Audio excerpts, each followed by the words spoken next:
All right, a happy, we're doing this on a Tuesday, second day of the off season. We're going to do a off season video on the Detroit Pistons. The off season guide is up on ESPN.com. That came out on Monday. The 10 teams that are in the lottery are now up there. We will continually add teams as they lose either in the play-in or in the postseason. You lose, you will get an article in moments. We've already gotten a couple teams written already who are in these 9-10 play-in. We are going to talk about the Detroit Pistons. Certainly a season to forget if you are a Pistons fan. Certainly a season to forget if you work in the Pistons front office. I've been there. I was there in 09-10 in New Jersey when we won 12 games, and it felt like the season was about 5 years long. And you look up in the standings in January, and you're like 3-40, and you're like, can we just get to April 14th? 14-68, worst record in franchise history. Your last 4 years, 20, 23, 17, and now 14.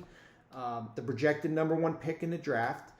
14% chance of keeping that. We'll see what happens on the May 12th lottery.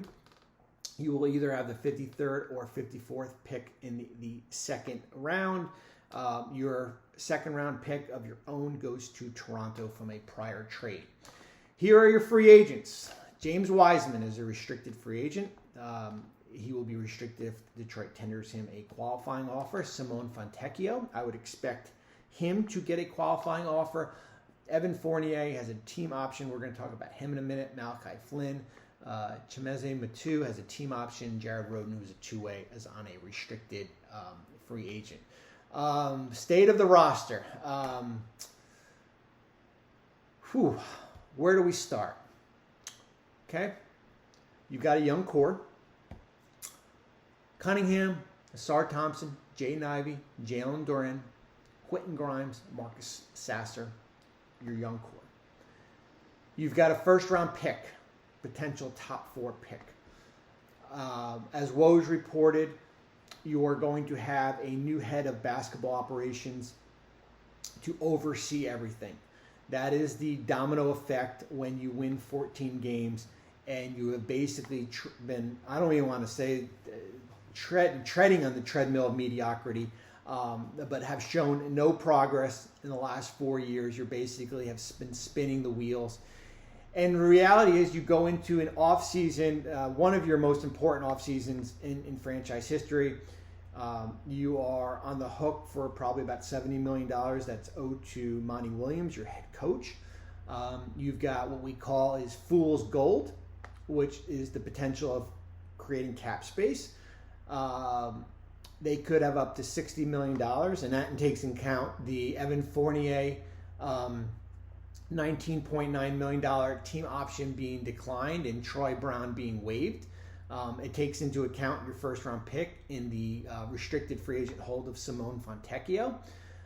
Detroit has until June 29th to exercise the Fournier option and June 30th to request waivers on Troy Brown. Okay?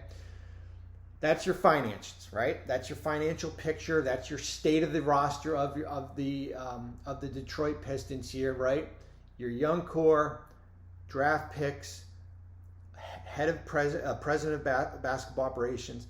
Now it's a matter of like what direction does Detroit want to go in, and I think whoever they hire, okay. It's basically a blank canvas that you are inheriting. Certainly you're inheriting Monty Williams and certainly you're inheriting Troy Weaver.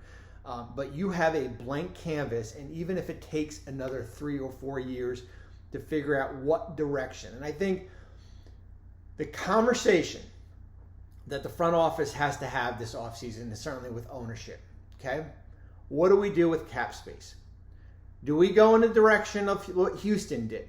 Okay? Remember last year, Houston, Fred VanVleet, Dylan Brooks, Jeff Green went from 22 wins to 41 wins.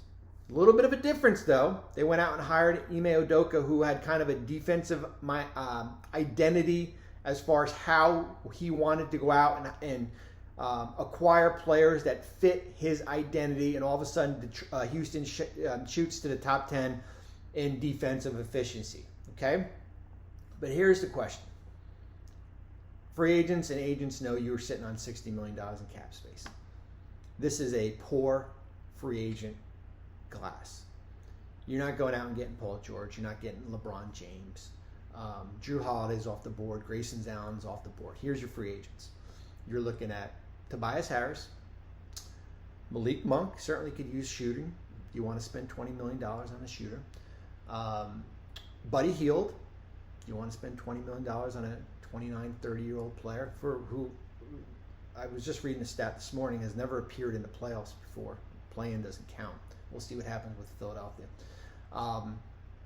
What is your selling point to free agents? Here, I have a lot of money.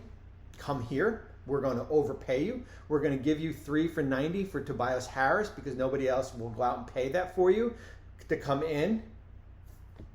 What is your selling point to free agents here? Coming off a 14-win team. Is it Cade Cunningham? Is it Jaden Ivey? Is it Jalen Doran? Is it Isaiah Stewart? Is it Asar Thompson?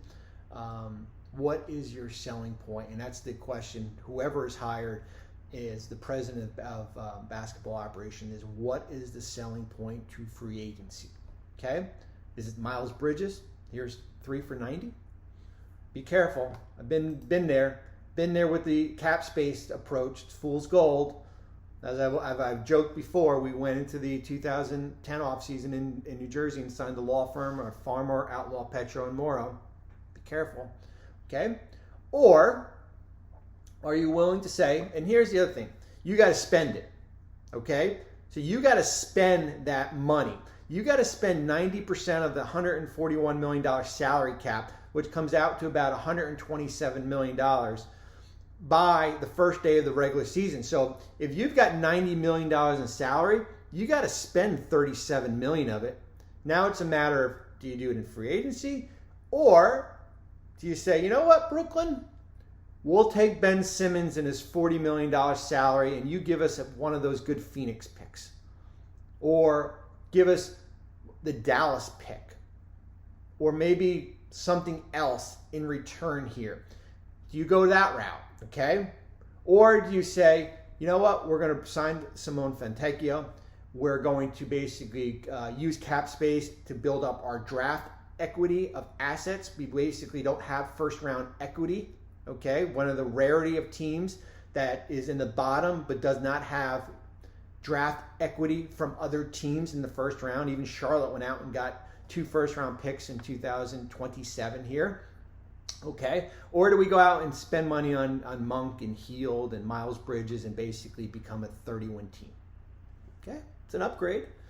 Because the lineup of Ivy, Cunningham, Fontecchio, Stewart, and Durant outscored opponents by plus 9.1 points. Okay? Do we just build out our bench and worry about focusing on the development of our players here? I gave you the example of Simmons. That's just spitballing. Last year, you went out and got Joe Harris and Monte Morris, and both guys were hurt and did nothing for you. You kicked the can on cap space. Can you kick the can on cap space for a second year in a row? But this time a little bit on different circumstances here. Okay? I'm looking at my arms. I got like farmer tan, if anyone's noticed that. Do you kick the can on cap space again under different circumstances? Because now you have a different vision of a new president of basketball operations who can basically wipe his hands clean as what he's inheriting and put the vision as far as how he sees and says, you know what? I know you guys won 70 games the last 4 years combined, but it's going to take another 3 years. That's the tough part that Detroit is going to go into, okay? We talked about the minimum salary floor. Basically, you got to hit $126.9 million. They've got $97 million. So you basically got to spend about $30 million inside. That's going to be the big question as far as Detroit. They can raise the flag down in downtown Detroit. We've got the most cap space in the 2024 offseason. But who are you going to spend it on? When you look at extension candidate, here's the other big question. Cade Cunningham. Are you willing to take the approach that Cleveland took with Darius Garland and Charlotte took with LaMelo Ball and say, here you go. The most games you've ever played was 65 games. You played 62 this past season. We're going to give you 5 for 225. We're going to give you a blank check. As my good friend Brian Windhorst says, the fun max, where we're basically, it's like buying a stock that's at $3, and we're hopefully that can grow to $20 3 years from now. Have we seen enough? 62 games this year, 22 points, 7.5 assists. Have we seen enough from Cade Cunningham to say, here is our franchise player. We are going to build around. Here is 5 for 220. We're going to pay you $37, $38 million. We've only won 45 games the last 3 years, but we're still okay paying you $225. Or are you going to want to negotiate? Negotiating's tough when it's the number 1 pick in the draft. Or do we want to wait until next year and kind of visit? And that's what the new president of basketball operations is inheriting. Fournier's, if his option is exercised, is extension eligible. Quentin Grimes, I wouldn't do anything with Quentin Grimes unless it's on the low end.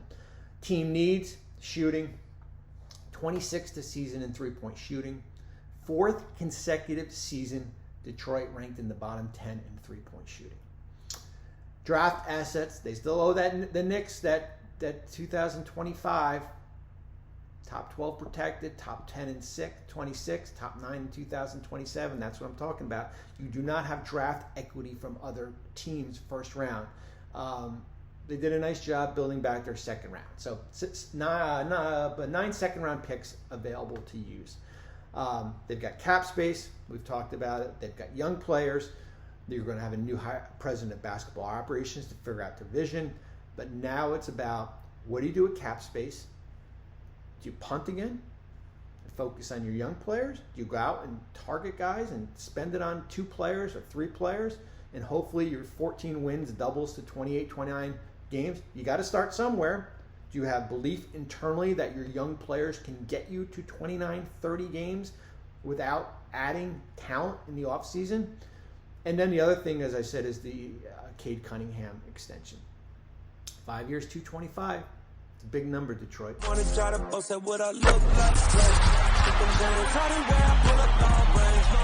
Jimmy with the heat, I'm on fire. It's 88 over here,